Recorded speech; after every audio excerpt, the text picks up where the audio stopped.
All right, guys, welcome to another Schools Rugby update, this time for the 29th of July 2019. And we finally got a full house. I'm talking about South African schools results. I'm talking about New Zealand schools results.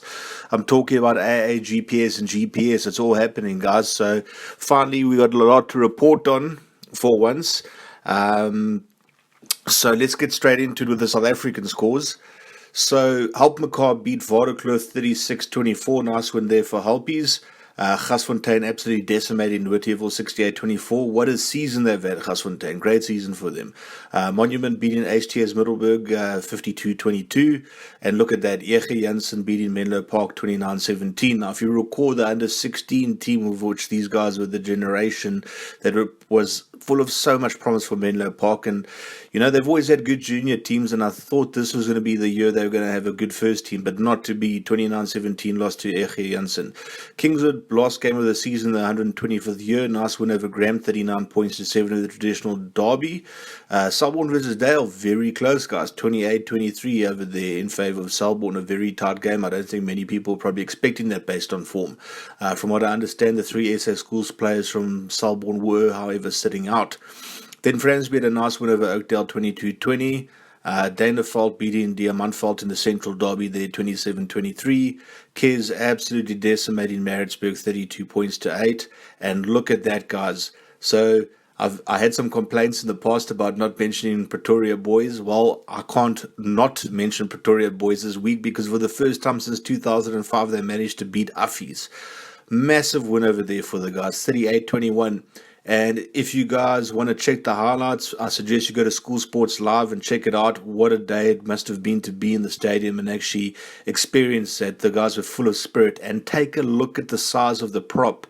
I think it's Lucette, if I'm not mistaken, from Pretoria Boys. Yeah, big boy over there. Big boy. I don't know what the hell they're feeding these kids nowadays, but you got some massive boys out there. Yeah? And then Stellenberg having a nice win over Belleville, 43-13. Paul Jim, big win over Wynberg, 59-14. Grey College beating Glenwood 50-27. You recall last year that was in fact a draw. So it just shows you how the gap is opened up there again. Then Bishops beating Sachs 47-17 very convincingly in the Southern Suburbs derby. So it looks like Bishops likely to be Southern Suburbs champs this year. Then moving on to the next set of results, of which there are only two sets. Otanikwa beating Durbanville, nice win 59-19. And then finally Paul Boys beating Rondebosch 47 points to 10. So what does that do to our top 10, guys? So obviously, Affies basically they left the building. They ain't coming back after they lost to Pretoria Boys. So in 10th place, we have Selborne with 4.19 points. They stay in the same position. You might wonder why they stay in the same position. Well, that's because our considered Dale Category D school, and a 5-point win just simply wasn't good enough to get them up the table. I think they could rise up the table quite significantly depending on their result next week against our number 9 team, which is Grey High, a new entry. They've just played quality schools. They've lost some difficult matches, and obviously that, like most of the schools, have been thrashed by Grey College. So I don't know, guys, my system that I created sort of tells me that Grey High's in 9th place with 4.21. I'm sure there'll be quite a few arguments about that, but I will be working on a new system for next year that hopefully the majority of you will agree upon. 8th place, and up by one position, we have Otanikwa with 4.45 points. Nice win over Durbanville, very comfortably over there, obviously helping with their ranking.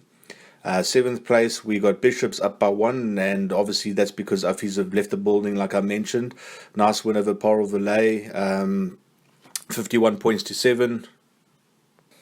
And of course, their big win over Sachs, obviously helping them there. So 4.50 points, 7th place, Bishops up by 1.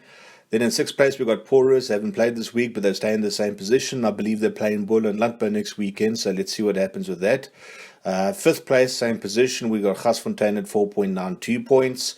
4th place, same position, Monument with 5 points. 3rd place, same position, 6.21 points, Paul Jim. Paul Boys, 6.31. Stay in the same position. Obviously, it's going to be quite interesting with the Pole Derby. That's actually going to determine who the number 2 school in the country is going to be, and what a game that's going to be, guys. That is going to be a big one. And then finally, we have as usual, 6.85, Grey College stay in first place. So let's move on to New Zealand, guys. So the Auckland competition entered as ninth round. St. Kitts having a good win over Carlston, 22 points to 12. Sacred Heart decimating Mags. I mean, when was the last time you saw that? 58-15. Kings, definitely a form team this year, beating Aurora 57-7. Dulworth beating Tangaroa 14-0. De La Salle beating Liston 46-3. And then look at that, St. Peter's beating Auckland Grammar 13-8. Auckland Grammar, as you recall, were the front runners.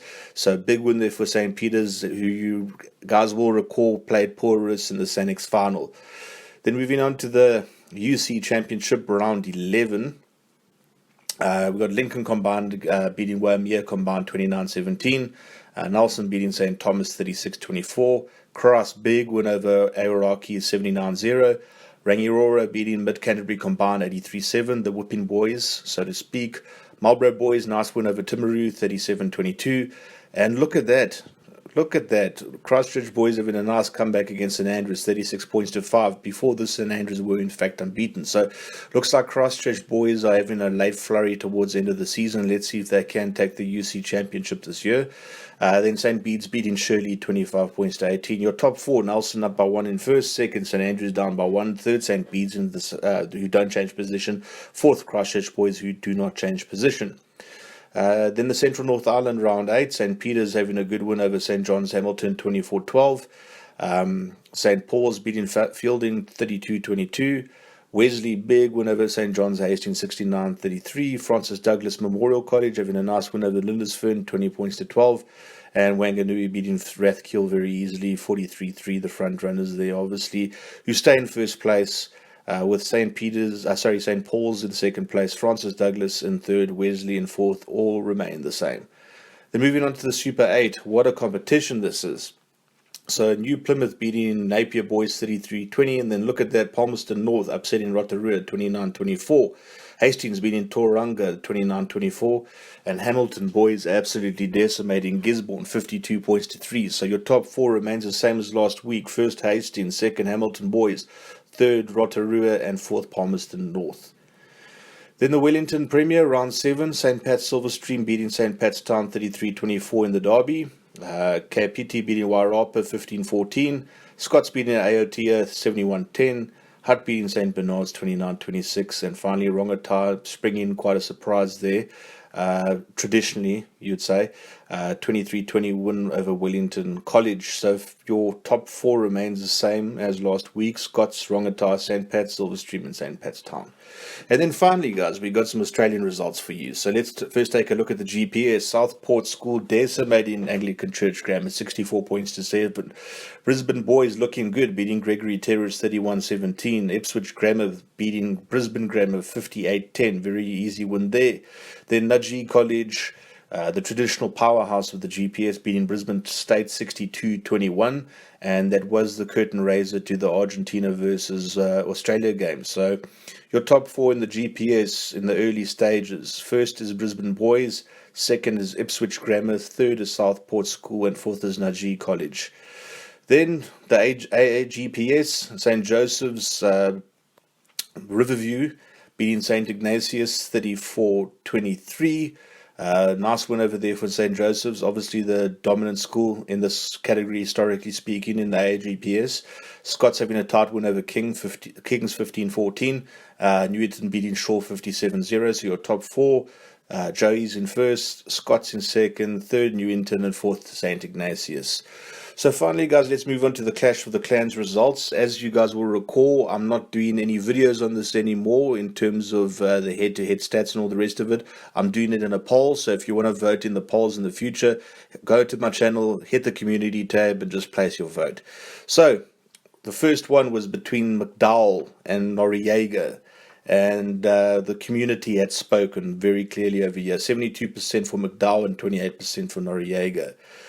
The next was, was there any point in even doing this? Look, Fran Cotton's one of the best props in history, but this being a majority South African viewership over here on this channel, and, basically an institution in South Africa, a legend in South Africa, no one's going to beat this guy on this channel. So Oosterrand gets 96% against the 4% of Fran.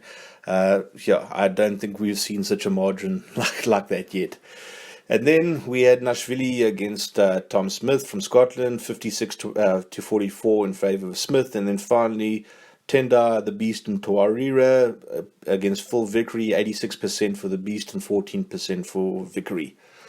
Alright guys, thanks a lot for watching. Let me know your thoughts and opinions about the recent results, and yeah, what more is there to say besides thanks as always for following the channel and giving me your thoughts and opinions, and have a great week further. Cheers, bye.